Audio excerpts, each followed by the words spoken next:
তারপরে দেখো রংপুর বিভাগের কোন বিভাগটা আছে এখানে সেটা বাছাই করতে হবে। এই যে রংপুরে যে মুখী আছে এরকম রুকিয়া ইউনিভার্সিটি তাই না, তাহলে তুমি এটা সিলেক্ট করবে। আর দেখো আর অন্য কোথাও আছে কিনা দেখো। আর না এখন আমার একটা দিতে হবে তাই না, আমি কি যশোর দিব, যদি আমরা যশোর বিভাগে দিব না সিলেক্ট করে আমাকে যশোরে গিয়ে পড়ে দিতে হবে, অনেক কষ্ট করে তাই না। আবার এটা হেলা না হতে পারে বলবে যে কিন্তু রংপুরের ঠিক আছে।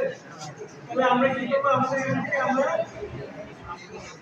বেগম রুকিয়াটা একটু সিলেক্ট করে দিব। সিলেক্ট করার পর এখানে আমার ব্যক্তিগত তথ্য যেটা আমার নাম লাগে ইংরেজিতে বাংলায়, তারপর আমার ঠিকানা থাকবে সেই ঠিকানাটা দিব, আমার জন্ম নিবন্ধন নাম্বারটা থাকবে সেটা দিব, আমার মোবাইল নাম্বারটা দিব, তারপরে এখানে আমি ছেলেটা মেয়েটা বাছাই করে দিব, তারপরে আমার জন্ম তারিখ দেবো। ঠিক আছে।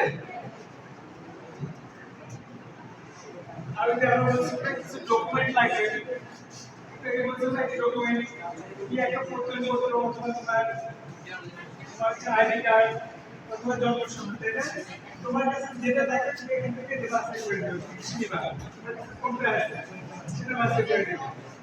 বুঝতে পারছো? ধরো আমার প্রত্যয়নপত্র আছে, প্রত্যয়নপত্রে সিলেক্ট করে দেবে।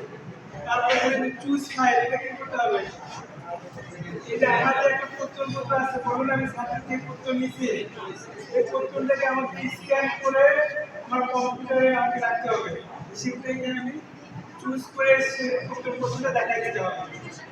বুঝতে পারছেন? তারপরে আমাদের চার্জ আছে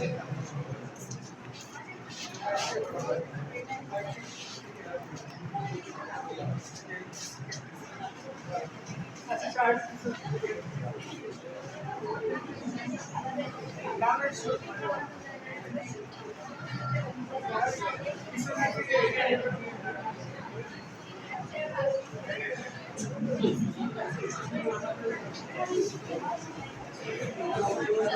তারপরে একাডেমিক প্রতিষ্ঠান, কোনো প্রতিষ্ঠানের নাম লিখতে হবে, সহজ তাই না, কোনো প্রতিষ্ঠানের নাম একটা ইংরেজিতে লিখতে হবে, বাংলা লিখতে হবে, তারপর তুমি কোন মিডিয়ামে লিখতে বাংলা ইংরেজি, এগুলো অপশন আছে, আমরা জাস্ট বাছাই করে দিতে পারি। তারপর তুমি কোন শ্রেণীতে পড়ো এগুলো বাছাই করে দিতে হবে, ষষ্ঠ সপ্তম অষ্টম নবম দশম এটা আমাদের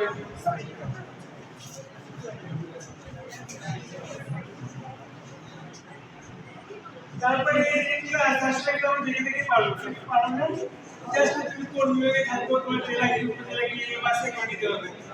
আমরা কি কোন বিভাগে আছি বলো তো, রংপুর বিভাগ সিলেক্ট করবো, আমাদের জেলা কি, আমার উপজেলা কি আছে, এগুলো জাস্ট বাছাই করে দেবো। ঠিক আছে। বাছাই করার পর নিচে আমাকে একটা পাসওয়ার্ড দিতে হবে, পাসওয়ার্ড বুঝো, মানে আমি যে এখানে রেজিস্ট্রেশন করতেছি আমার একটা ব্যক্তিগত গোপন নাম্বার, হ্যাঁ এটা দিয়ে আমি পরবর্তীতে আবার এখানে ঢুকতে পারবো। ঠিক আছে। ঢোকার সময় আমাকে জিজ্ঞাসা করবে তোমার ইমেল অ্যাড্রেসটা কি এবং তোমার পাসওয়ার্ডটা কি, আমি এখানে যে পাসওয়ার্ডটা দেবো সেই পাসওয়ার্ডটা আমি সেটা আবার ঢুকতে পারবো, ঠিক আছে, পরীক্ষা অংশগ্রহণ করতে পারবো। ঠিক আছে। তাহলে এই পদ্ধতিতে আমাদের কি করতে হবে, এখানে রেজিস্ট্রেশন করতে হবে। আর এখানে এখন আমাদের